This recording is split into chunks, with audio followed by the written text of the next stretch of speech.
then you also got to check out my guy, Nate Atkins, who covers the Colts for Indy Star. And he's actually going to join us right now. Nate, my man, how's it going? It's going well, man. Ready to see how this thing goes this week. Feels like two teams that really need a win, and I think whoever doesn't win is probably going to be a little frustrated right now with where these teams are. So feels like a turning point moment for either team.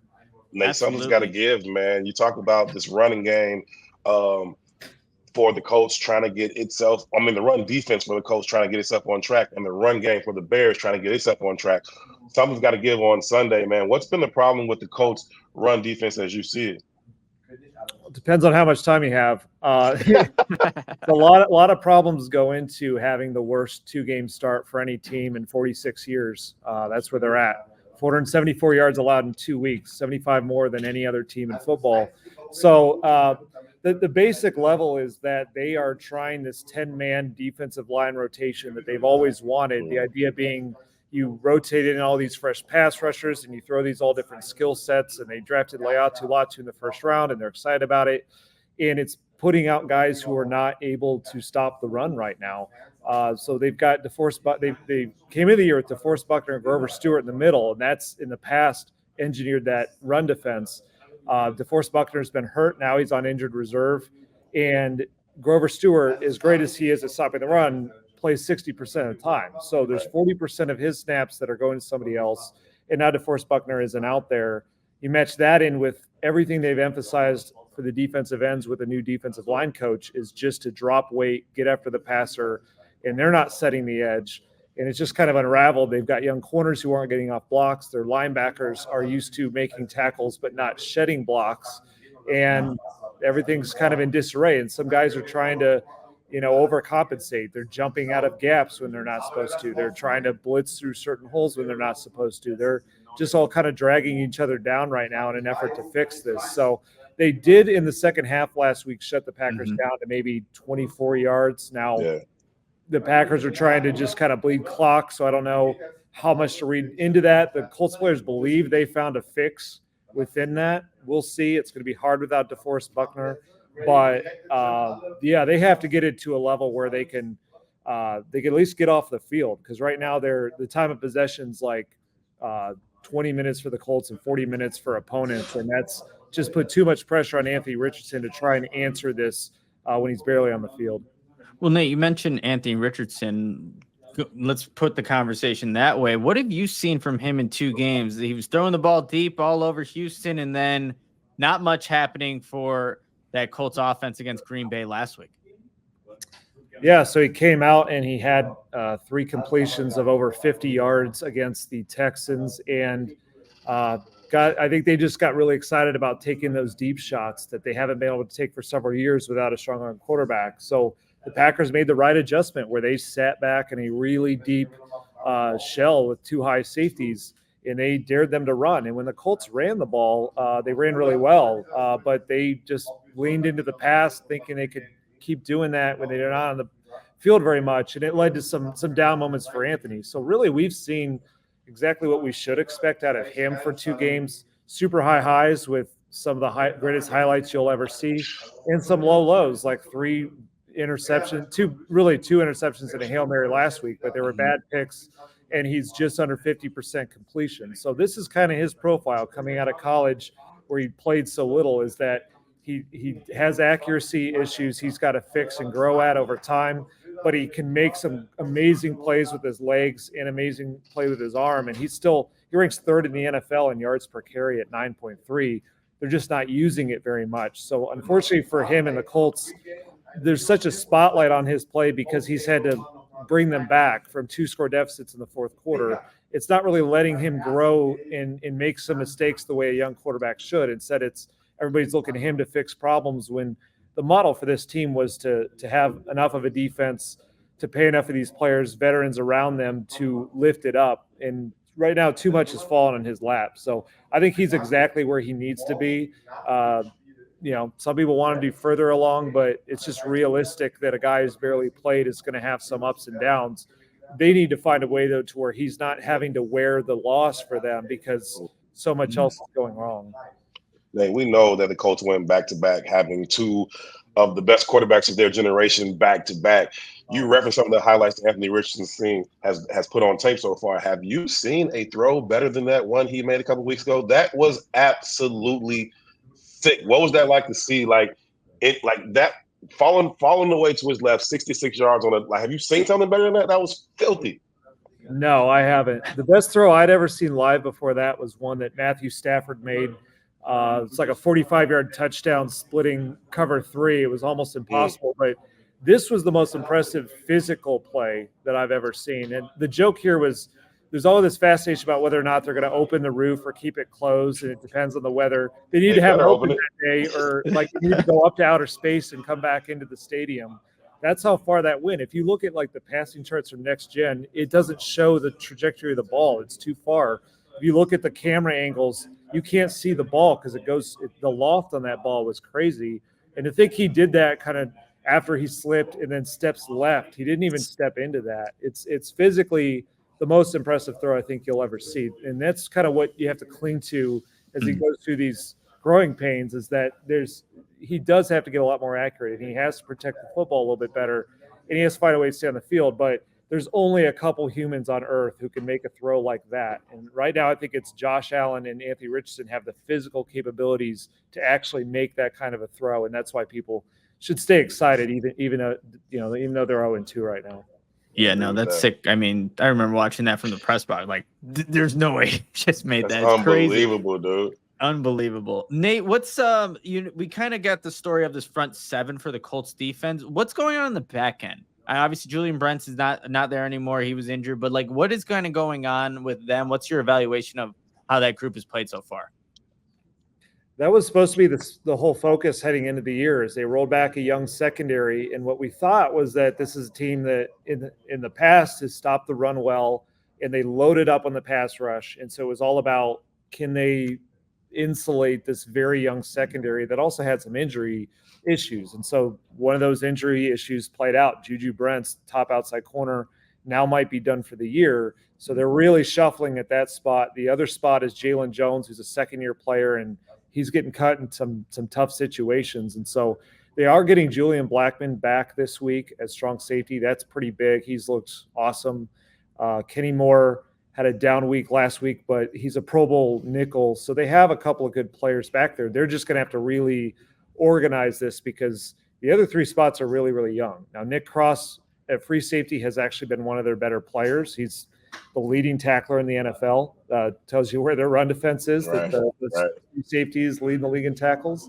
But they've got some things working okay there, but like they just haven't been exposed yet. And I think that's the big worry here, is that even if you fix the run defense, what happens with that group? They let Malik Willis go 12 of 14 last week with a 106 rating like that. They're not affecting the quarterback. They're not showing upside. They're not necessarily losing the game yet. So that's really kind of the question, is can they hold it together enough? And that's really the same question for that front 7. Can they hold it together enough? It's a problematic defense right now, but what they got to hope for is that they can get off the field some, just not get completely shredded, so that you can let an offense have the ball more that does have explosive upside with Anthony Richardson and Jonathan Taylor and the offensive line and all of that. I want to go back to Anthony Richardson for just a second and talk about his ability to get some design runs. And most of them have been kind of on-the-fly improvisational runs. You guys get the sense that maybe they'll get into some more design runs from him. I think back to, I think it was a couple years ago when Justin Fields was starting, and he was making all these runs around, and the Bears went out there, it was Monday night or Sunday night, whatever it was, to New England. And then they had this whole package of these design runs for him. And I asked Coach Belichick after the game if that caught his defense off guard. He's like, yeah, it did, because we hadn't seen him do that yet. Do you guys get a sense that maybe they'll start to design some more of these things from, not only to take advantage of his athleticism, but also give him a better chance to protect himself at the end of these runs? You would think so, because last week they leaned so much into that deep passing that he dropped back 37 times. They designed one run for him, and it's not a surprise that when you ask a young player to use the worst part of his game and not the best part, that he's not going to play as well. And so that is interesting, because the whole model that they wanted to use for him when they hired Shane Steichen was the Jalen Hurts playbook, which was a lot of designed runs. Jalen Hurts ran more than 150 times each of Shane Steichen's years there. And what it did is it got him over 60 first downs both years that he didn't have to get with his arm yet. So it let him succeed and score and stay on the field. And while he developed his accuracy and all of that, I think the Colts got a little bit gun shy because he had the injury last year on a basic design run, the shoulder separation. And then in the opener this year, even though they talked about we're not going to limit the run, there were some really vicious hits on him above the shoulder after plays that they weren't getting penalties on. They sent that to the NFL to try to get some help. So I think their thing was, until we know quite what to do, we're just going to take him out of those risky situations. The problem is that that's what led to the struggles, is he's not using the ability he has, which is, I mean, he converted a 4th and 11 with his legs last week. He's third in the league in yards per carry. This is a guy that in college ran for 80-yard touchdowns away from an entire LSU defense. So this is what Shane Steichen called his superpower. This is what right now, as everything else has to develop, right now that's what he is best at. And it is a tricky situation because they don't want to get him hurt. Like, he's got to be on the field, not just, obviously he's got to be protected, but he has to be on the field to get the reps to develop his accuracy and get better as a passer. So that's such a focus of how do we keep him upright and on the field. So there has to be a balance to it, but they have to design more than one, or this offense isn't going to work. It's just too much of a young developing passing attack right now to put everything on drop back and throw. It's got to be heavy Jonathan Taylor running, and that they didn't do enough of that either. But it's also got to be some design runs for Anthony Richardson. So I don't think it's going to flip to where they like the Justin Fields thing, because I think that Justin Fields was a very durable player at that point. At least there wasn't that those alarm bells going off the same way.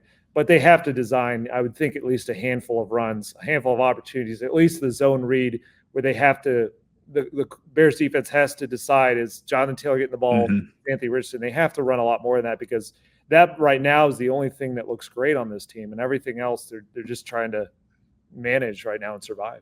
You know, Nathan, too, I mean, it's a difficult balance for sure. You know, I would say that Jonathan Taylor's looked pretty well, but you had a story come out earlier today, I believe, where he didn't play in the entire fourth quarter. Like, what's going on there with Jonathan Taylor not being out there? What can you tell us about that? Yeah, so that goes right to that exact conversation about protecting Anthony Richardson. Is that one thing that Jonathan Taylor's an amazing player, an all-pro. He averaged 8.6 yards a carry last week. But one thing he has struggled with for 2 years now, and was against Green Bay, is pass protection.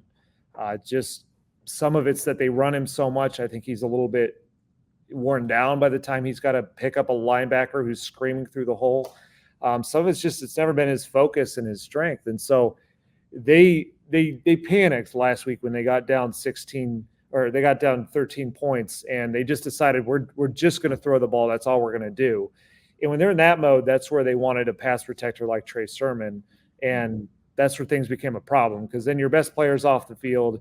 And this is where he really puts everything on Anthony Richardson. If he doesn't have his best teammate out there, and he's got to drop back and lead a double-digit comeback, and he doesn't have Josh Downs, and he doesn't have accuracy, like, this was a recipe for disaster that they leaned into. I'm not sure what their total fix for it is, though, because, again, even bigger than winning games right now for them is keeping Anthony Richardson upright on the field, developing as a passer, and they are very worried about Jonathan Taylor in pass protection. And teams, when they see that, are going to send blitzes, and they're going to challenge that. So right now, if you want to get Jonathan Taylor out of the game, blitz your linebackers and get them to put someone else in there who can pick up a blitz but not do the things Jonathan Taylor can do. So I don't know. They're going to have to figure something out with that. Maybe that's been Jonathan Taylor's focus. It needs to be. I mean, there's nothing he needs to add as a runner. It needs to be all about at least get competent enough to be out there as a pass protector. But that's the weird bind that they're in right now. It is a weird bind. Really quickly, Nate, before we let you go, we have a super chat from one of our listeners here. He sends a $4.99 super chat from Logan. Best place to eat in Indy. Will be there for the game. What do you got for him? So if you're there on Sundays, normally my favorite place here is a place called Working Man's Friends Tavern, but I don't know if it's open on Sundays. So if you roll in here, I mean, a lot of places have pork tenderloin sandwich. That's kind of the staple food around here.